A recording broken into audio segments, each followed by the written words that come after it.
So this is just a reference for your seams. We'll go over seams too here in a hot set. But what that is, it's a cross section of a seam. So it's the lid of the can getting wrapped up under the body of the can. So you got a seamed up can and essentially like cut it in half or looking at it through the middle. That's what that is. We'll go over that here in a few minutes.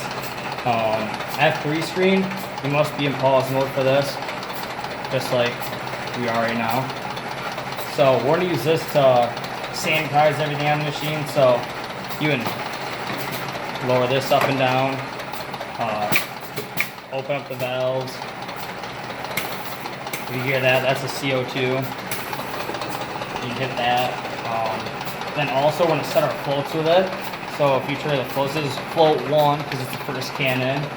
So floats 1, 2, and 3. They all light up on the screen. So we'll use that to set floats here in a minute as well. Auto CIP, I wouldn't use that. If I were you guys, probably won't use it. There's one brewery up by us that wanted it because they run their machine so often. And essentially what it does, since they run it so many shifts, that they want every single cleaning process to be the same because of different people running the machine.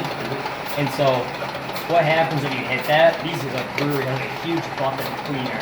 And so when they hit it, what happens is it's gonna purge cleaner through the valves for 30 seconds, and then it's gonna shut off the valves and close them for 3 minutes. Then after 3 minutes, and open them back up again for 30 seconds, and then shut them off for 3 minutes. And to do that for 14 minutes until that's done. So if you ever hit that, the only way to get out of it is to turn off the machine and turn it back on, because they didn't want their guys running it just like hit it and then be able to skip out of it. You know, they're like want it set in place.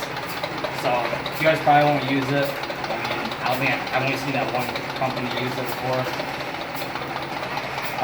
F4, this is our overfill screen. And so what this does, we're gonna set our floats here pretty soon. But let's say that we set our floats in your desired weight's like 375 grams. And you get one that's 370. What we'll do is we'll, wash all 3 cans, follow them off the line and weigh every single one. And let's say, can number 1 is low by 5 grams. What you do is bump up this arrow. And what that is, that's in milliseconds. So right now, that's valve 1. So valve 1 will get triggered. And then it says, all right, the float got triggered, but leave that valve open for 126 milliseconds longer.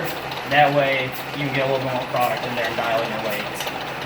The only thing is, if, let's say, you're at 390 grams and you want to be at 375, then you'll have to go reset your flow because you can't make that trigger before it triggers.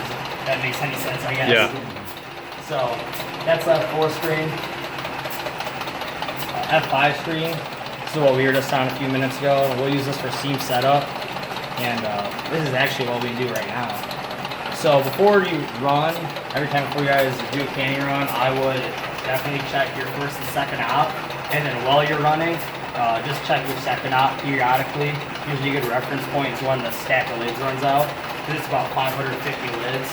So like if you check it every time you put a new stack on, and then let's say our seams are spec and they're leaking, you kind of have a reference point of when they get started, just so you're not chasing your tail forever. Yeah, so we'll check seams right now. First thing I would do is make sure your can's not all dented. Like, even that, if you dent it and like pop it out, I probably wouldn't run it because I wouldn't run it just because it'll crush. We can try it right here actually. We'll see if it still crushes. But they're a lot more susceptible to that. And then you must be in pause mode for this screen. So I'm going to go to the F1 screen. Make sure we're in pause mode. We still are, of course, because I didn't change it at all. Then we're going to go here. So I just put a can in there, and what I'm going to do first is hit index in. And make sure that looks like it's pretty good, center under there. And then we're at lift can. Let me see what that looks like. And then motor on. And what that is, we packed that with food grade grease with a greaser, so it's kind of spitting out right now. We can wipe that off. We make sure it's well greased before we use the shop. You just let it run for a second and it'll work its way out. It's coming, huh? But Whoops. No, I didn't do it. But even while that's running, we can do this. So, let's not let this sit here. I don't want that to be caught. So motor's on. And then what we'll do, actually one of us, I take that back. We're not going to do it that way. This is going to be a more simple